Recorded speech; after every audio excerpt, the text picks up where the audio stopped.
esta epístola es un resumen maravilloso que abarca las buenas noticias del Evangelio y cómo este Evangelio tiene implicaciones en cada área de nuestra vida. Cuando se lee esta carta, inmediatamente sentimos asombro y un deseo intenso por la adoración al comprender las grandes verdades que tenemos gracias a nuestra fe personal en el Señor Jesucristo.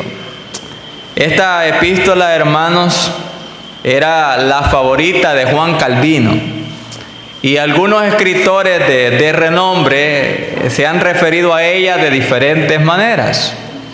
Por ejemplo, alguien dijo lo siguiente con relación a Efesios, que es la corona de los escritos de San Pablo. Otro hermano dijo que es la más divina composición humana. Y un escritor más agregó que esta epístola, Efesios, es la reina de las epístolas. Así es que comencemos esta serie de mensajes estudiando los versículos 1, 2 y 3.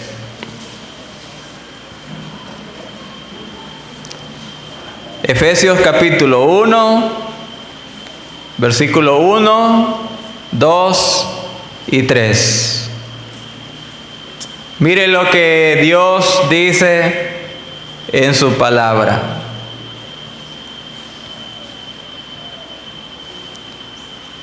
Pablo, apóstol de Jesucristo, por la voluntad de Dios, a los santos y fieles en Cristo Jesús que están en Éfeso. Gracia y paz a vosotros, de Dios nuestro Padre y del Señor Jesucristo.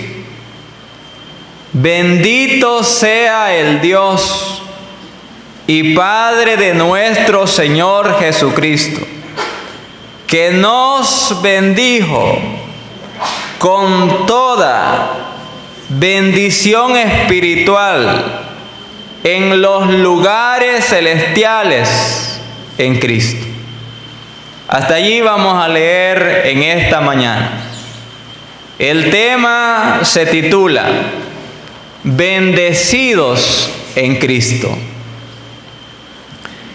¿Cómo resumir el contenido de los 6 capítulos que contiene esta carta? Pues digamos que se puede resumir de 3 maneras o a través de 3 declaraciones.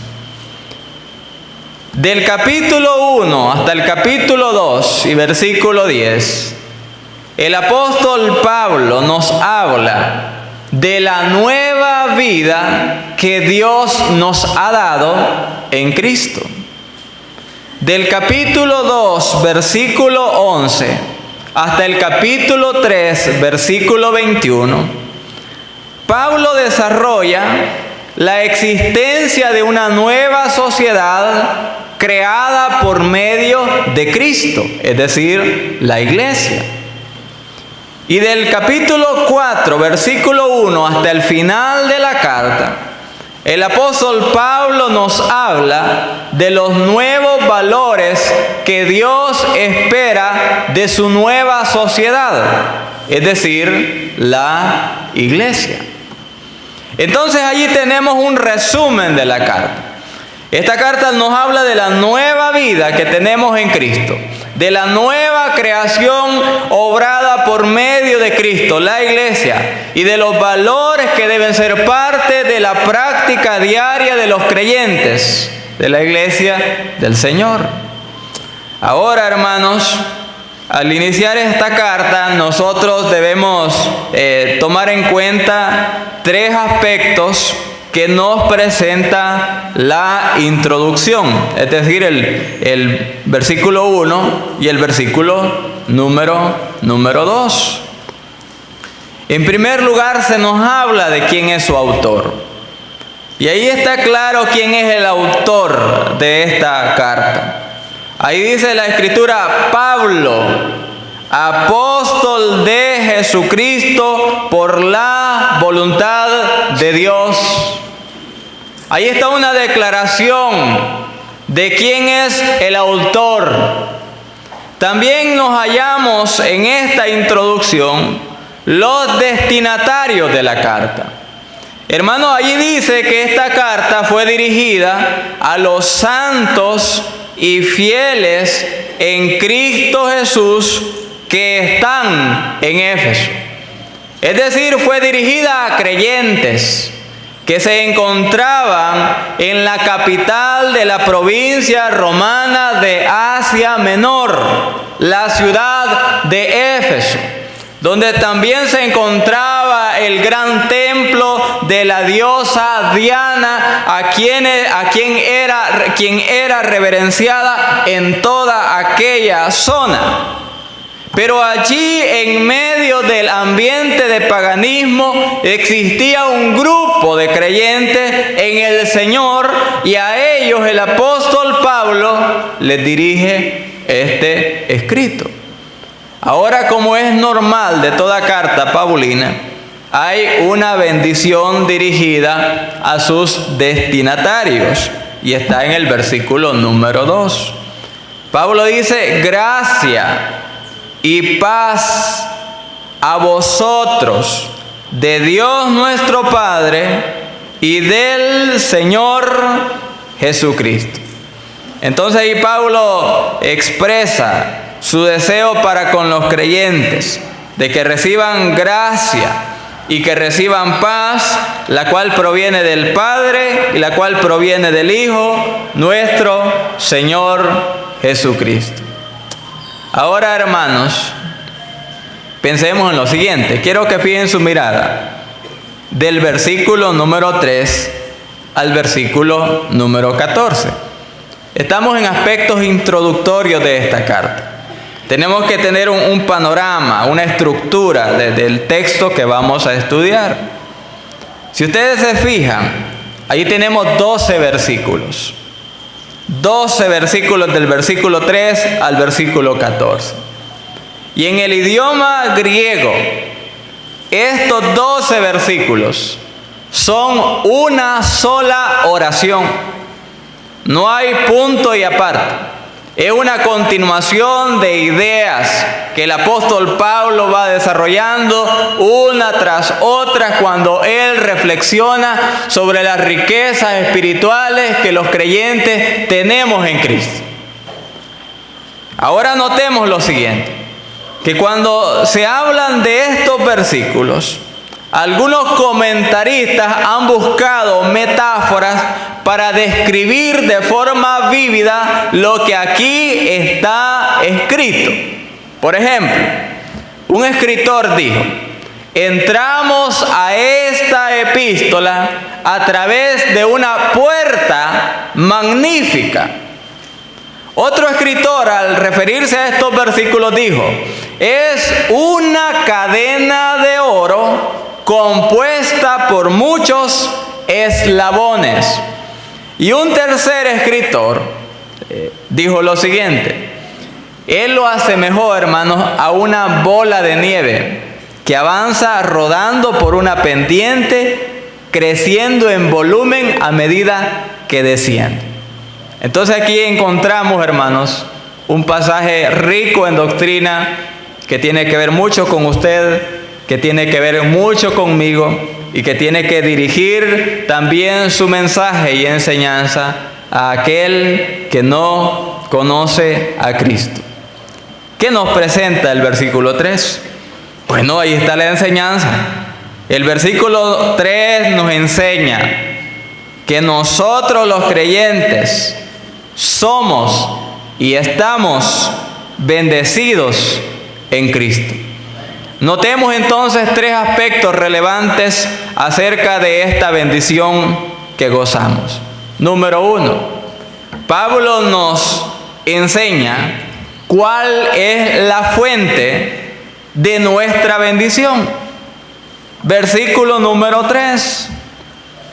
Dice Pablo: bendito sea el Dios y Padre de nuestro Señor Jesucristo, que nos bendijo con toda bendición espiritual en los lugares celestiales en Cristo. Allí está la fuente de nuestra bendición. Y esa fuente, obviamente, hermanos, es Dios. Dios es la fuente, el origen de toda bendición que nosotros disfrutamos. Y aquí, hermanos, se nota perfectamente de que Dios merece la alabanza, y Pablo la dirige hacia Él porque ha hecho lo siguiente. Traten de seguirme en la lectura.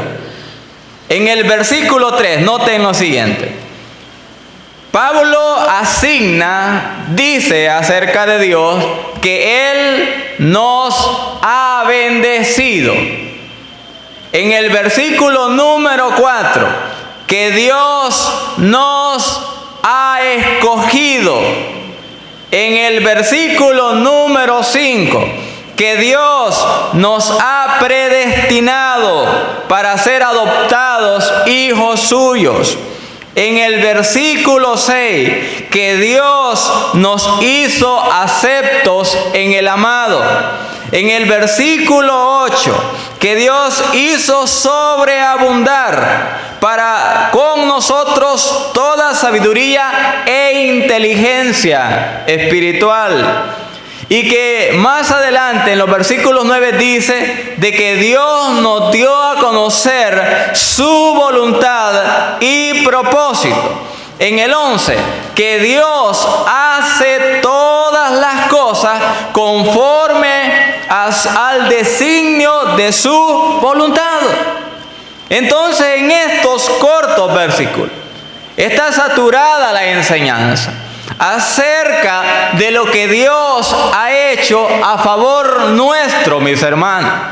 Dios ha hecho algo maravilloso a favor de cada uno de los que somos creyentes. Si usted le presta más atención al pasaje bíblico y si usted lo lee con cuidado, el apóstol Pablo hablará también del amor de Dios en estos versículos, de la gracia de Dios, la voluntad de Dios, el propósito de Dios y el plan de Dios a favor de todos aquellos que somos creyentes. Por eso él inicia diciendo: bendito sea. Que esta palabra se usa únicamente en el Nuevo Testamento para dirigirla a Dios. Jamás se usa para dirigirla a otro ser humano, porque nadie es digno de ser bendito excepto nuestro solo Dios.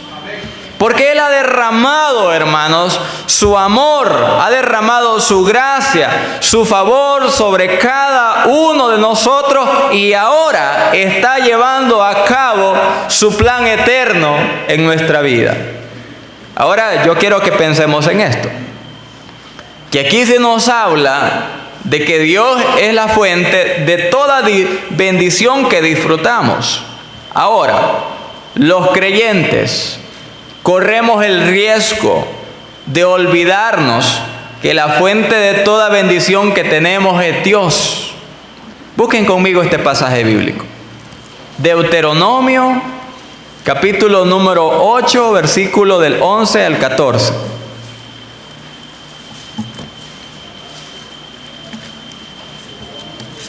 Cuando Israel estaba a punto de entrar en la tierra prometida, Moisés advirtió en nombre de Dios al pueblo de un riesgo que corrían al ingresar a aquel lugar especial. Y escribió lo siguiente: Cuídate de no olvidarte de Jehová tu Dios, para cumplir sus mandamientos, sus decretos y sus estatutos que yo te ordeno hoy. No suceda, que comas y te sacies y edifiques buenas casas en que habites, y tus vacas y tus ovejas se aumenten, y la plata y el oro se te multipliquen, y todo lo que tuvieres se aumente.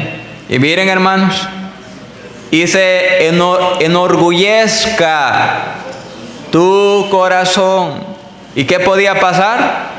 Y te olvides de Jehová tu Dios, que te sacó de tierra de Egipto, de casa de servidumbre.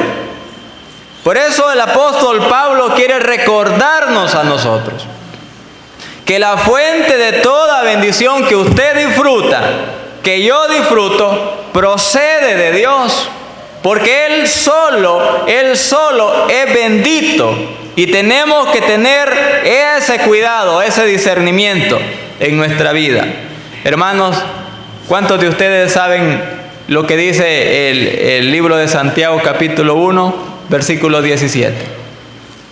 ¿Lo buscamos?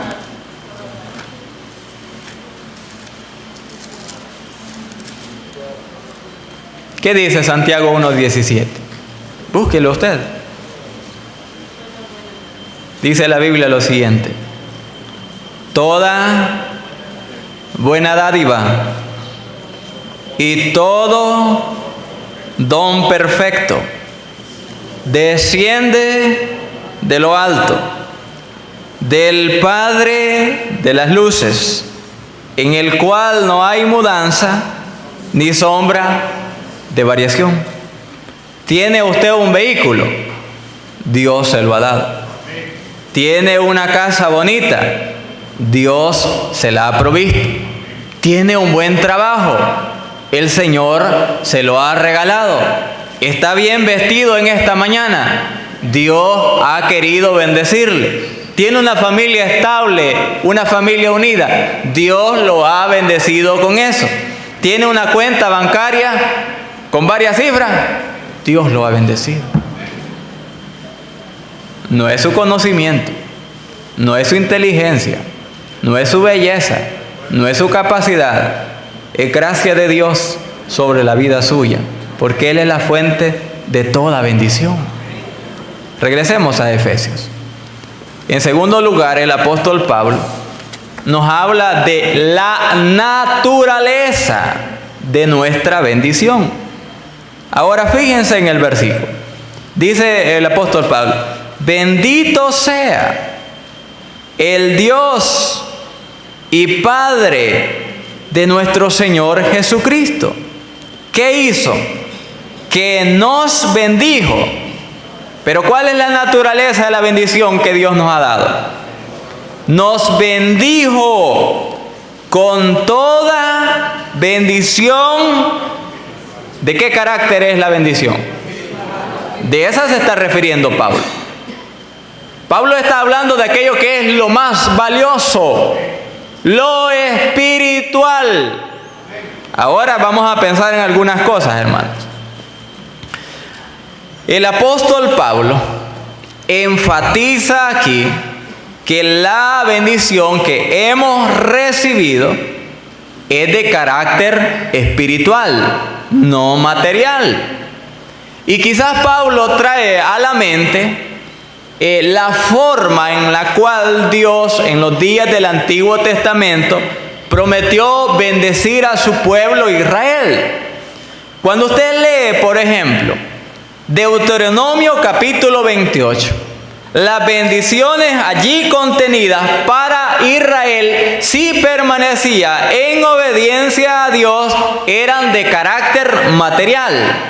Por ejemplo, Dios le prometió a Israel muchos hijos, una buena cosecha, abundancia de ganado y tener liderazgo sobre las naciones que estaban a su alrededor.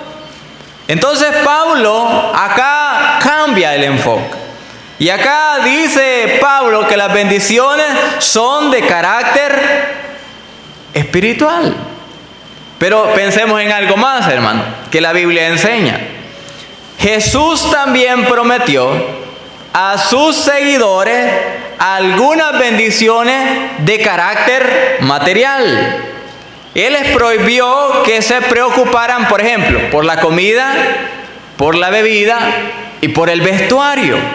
Y les aseguró que nuestro Padre Celestial supliría esas necesidades si nosotros ponemos nuestra preocupación primeramente por su reino y su justicia. ¿Estamos de acuerdo, hermano? Así prometió el Señor. Pero aquí, hermanos, estamos hablando de algo mucho mejor que la comida, que la bebida, que el vestuario, que un vehículo, que una casa. Estamos hablando de bendiciones espirituales que nosotros tenemos. Agreguemos algo más. Ustedes han escuchado hablar del Evangelio de la Prosperidad, ¿verdad que sí? ¿Qué promueven ellos? Bueno, promueven el materialismo. Promueven un mensaje engañoso, enfatizando las bendiciones materiales, el dinero, las posesiones, la buena salud, etc. Pero ese mensaje está distorsionado a la luz de la Escritura. Y a la luz de este versículo bíblico no tiene validez, no tiene peso. Porque, hermano, entendamos lo siguiente. Las bendiciones materiales son agradables, hombre. Son buenas. Pero las bendiciones materiales aquí se quedan. ¿Alguna vez usted ha visto que en una caja, cuando van a enterrar a alguien, le meten el dinero que tenía en su cuenta bancaria? No, si hay una cosita, mortaja blanca y barata le ponen a la gente a veces, cuando tiene suerte. Entonces por eso el Señor habla de bendiciones espirituales, hermanos. Ahora, hermanos, pensemos algunas cositas más. Hay ciertas cosas que una persona puede adquirir por sí misma. Por ejemplo, una persona por sí misma puede adquirir una habilidad, hablar un idioma, ejecutar un instrumento. Hay personas que pueden alcanzar también por sí mismas cierta influencia. Hay otros que también pueden alcanzar por sí mismos cierta cantidad de bienes materiales. Pero hay cosas que el ser humano nunca podrá alcanzar por sí mismo. Por ejemplo, la paz. Nunca el ser humano podrá alcanzar por sí mismo el perdón de sus pecados.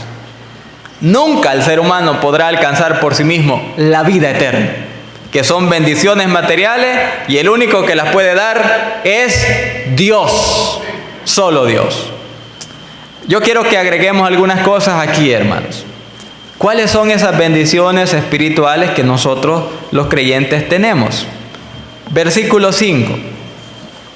En los mensajes siguientes pues ampliaremos esto. Pero vamos a gustar un poquito de las bendiciones que tenemos. Dice el versículo número 5, que nosotros hemos sido adoptados como hijos de Dios. ¿De acuerdo? Allí lo dice, hermano, que hemos sido adoptados como hijos suyos por medio de Jesucristo. Cuando un pecador se convierte a Jesús, pasa a ser un hijo de Dios. Y es algo irreversible. Nadie puede pasar de ser hijo después a no serlo. Es algo irreversible de carácter permanente. Versículo 6. Gozamos de completa aceptación ante Dios. Para alabanza, dice Pablo, de la gloria de su gracia, con la cual, mire, nos hizo aceptos en el amado Jesucristo. Fíjese en la frase, nos hizo aceptos. ¿Qué significa? Bueno, significa que gozamos de completa aceptación ante Dios. Dios cuando ve a usted que es creyente, Dios cuando le ve a usted que es creyente, siente total complacencia. No tiene que rogarle para que le dé su favor, ya lo tiene. No tiene que hacer alguna obra más para que Dios le bendiga si es creyente. No, el favor de Dios ya lo tiene por medio de Cristo. Agreguemos otras cosas. Versículo 7. Hemos sido perdonados.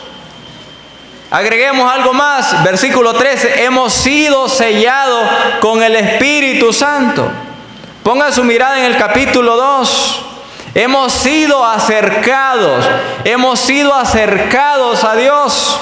Capítulo 2, versículo 11 y 12. Dice lo siguiente: por tanto, acordaos que en otro tiempo vosotros, los gentiles, en cuanto a la carne, erais llamados incircuncisión por la llamada circuncisión hecha con mano en la carne. 12. En aquel tiempo estabais sin Cristo, alejados de la ciudadanía de Israel y ajenos a los pactos de la promesa, sin esperanza y sin Dios en el mundo. Pero ahora, en Cristo Jesús, vosotros que en otro tiempo estabais lejos, habéis sido hechos cercanos por la sangre de Cristo. Entonces, hermanos, nosotros tenemos bendiciones espirituales que no pueden nunca compararse con las bendiciones materiales. Alguien dirá, pero es que yo no soy digno de que Dios me bendiga. Tiene toda la razón. Pero a Dios le place bendecirle, porque así es el corazón de Dios. En último lugar, hermanos, hablemos de la esfera de nuestra bendición. ¿Cómo es que logramos esta bendición nosotros? Versículo 3, parte final. Pero lo vamos a leer completo. Dice así: bendito sea el Dios y Padre de nuestro Señor Jesucristo, que nos bendijo con toda bendición espiritual en los lugares celestiales. Y aquí está la esfera de nuestra bendición: en Cristo. Hermanos, Dios nos ha otorgado bendiciones, pero estas bendiciones están estrechamente ligadas a una esfera espiritual en la cual nosotros estamos, y es en Cristo. Para entender esta frase, en Cristo, hermanos, váyanse al siguiente versículo, por favor. 1 Corintios 15. Vamos a simplificar esto.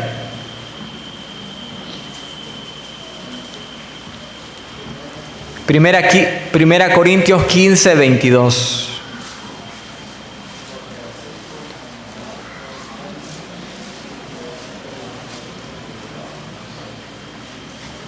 Fíjense en lo siguiente, hermano.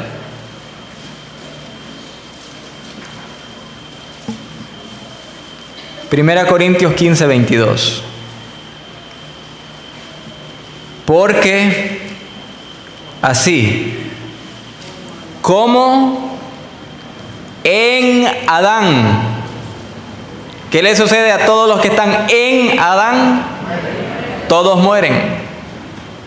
También en Cristo todos serán vivificados, que en este caso significa resucitados. la enseñanza del Nuevo Testamento es la siguiente: que la humanidad está representada y unida a dos cabezas. Número uno, Adán. Adán es la cabeza, el representante de todos aquellos que no son creyentes. ¿Qué tienen los no creyentes en Adán? Bueno, los no creyentes tienen muerte, los no creyentes tienen condenación y los no creyentes no tienen esperanza alguna, porque están en Adán, están unidos a su representante, Adán. Pero el Nuevo Testamento nos enseña que hay una nueva creación y que hay un nuevo representante, una nueva cabeza para esta creación. ¿Quién es? Es Cristo, exactamente. ¿Qué tenemos aquellos que estamos en Cristo? Bueno, tenemos todas las bendiciones de las que ya hemos estado hablando. En Cristo nosotros tenemos perdón de pecados. Voy a enumerar solo algunas. En Cristo nosotros tenemos vida eterna. En Cristo nosotros tenemos la bendición de ser hijos de Dios. En Cristo nosotros tenemos la regeneración, que Dios ha puesto una nueva naturaleza en nuestro interior. En Cristo nosotros tenemos la reconciliación. En Cristo nosotros tenemos la adopción. En Cristo nosotros tenemos la presencia del Espíritu Santo. En Cristo nosotros tenemos entrada a la presencia misma de Dios, porque estamos en un nuevo representante, y es el Señor Jesucristo. Es decir, que ante los ojos de Dios la humanidad es dividida en dos categorías: los que están en Adán y los que están en Cristo. Con Adán, los que están en Adán tienen a su favor, por decirlo así, todas las consecuencias que trajo aquel primer hombre. Y en Cristo tienen como resultado todas las bendiciones obtenidas mediante su obra en la cruz del Calvario. Ahora, hermanos, cuando la Biblia menciona esa frase en Cristo, que se usa más de 100 veces en las epístolas, esta frase, hermanos, nos habla de la nueva esfera en la cual el creyente se encuentra. ¿Qué es estar en Cristo? Bueno, estar en Cristo es tener la vida de Cristo y vivirla. Estar en Cristo es tener una nueva naturaleza para compartir sus victorias. En Cristo disfrutamos de la libertad dada por el Espíritu Santo. En Cristo nos apropiamos de una nueva relación con Dios. Estar en Cristo es estar en su cuerpo, pues Él es la cabeza, es decir, la iglesia. Estar en Cristo es ser parte de la gran familia de Dios. Estar en Cristo es compartir sin temores la esperanza de la vida eterna y en el mañana venidero la esperanza de la resurrección. Ahora, hermanos, vamos a pensar en esta frase que pudiera nosotros complicarnos, pero es bien sencillo. Cuando uno se convierte en creyente, cuando uno busca por la fe a Cristo, su vida es enriquecida de una plenitud incomparable. Ahora pensemos en esto. ¿Dónde está la verdadera bendición para el ser humano? Se encuentra solo en Cristo. Digamos lo siguiente: no está en ninguna religión. Sea adventista, sea testigo de Jehová, sea de los mormones, sea católica, incluso de denominación bautista, la bendición no está allí. La bendición está en una persona. Y esa persona es nuestro Señor y Salvador Jesucristo. Porque la gente a veces piensa, pesa en la balanza las religiones, que la mía es mejor que la tuya. No. La bendición no está en la religión, la bendición está en la persona asombrosa de nuestro Salvador Jesucristo. Entonces la reflexión a hacerse es: ¿está usted en Cristo? ¿Está usted en Cristo? ¿Está Cristo en usted? Si es así, la bendición de Dios está sobre su vida. Pero si usted no tiene a Cristo, quizás es la persona más reconocida aquí de Chinameca. Quizás usted tiene una gran familia y tiene buenos ingresos. Quizás usted es una persona muy respetada allí donde trabaja. Pero si no tiene a Cristo, usted no tiene nada. Y lo necesita a Él. Ahora, hermanos, pensemos en eso. Pensemos en esto. Hemos sido bendecidos con toda bendición espiritual en los lugares celestiales, no por méritos propios, sino porque estamos en Cristo, cubiertos, protegidos y bendecidos por los méritos ganados en la cruz del Calvario por nuestro Señor. Inclinen su rostro y vamos a orar. Señor, al estudiar tu palabra, permite que el Espíritu Santo haga clara tu verdad a nuestros corazones. Como el mismo apóstol Pablo oraba en esta epístola: ilumina nuestro entendimiento para comprender las glorias que nos pertenecen por ser creyentes en Cristo. Señor, este mundo se enfoca en las bendiciones materiales y hacen de ella el todo de su vida muchas veces. Pero tu palabra nos enseña que hay bendiciones que son mucho mejores que las materiales, y son las bendiciones espirituales. La bendición de despertar cada día teniendo paz en el alma. La bendición de estar consciente de que hay un Dios que nos ama y cuida de nosotros a cada instante. La bendición de saber que nuestra eternidad está asegurada en la presencia misma de Dios. Señor, abre el corazón de aquel amigo que ha venido a este santuario y todavía no está unido a Cristo, no está en Cristo, porque no le ha entregado su vida. Oramos para que el Espíritu Santo de Dios toque su corazón y pueda hoy hallar en Cristo la plenitud de bendición que necesita su vida.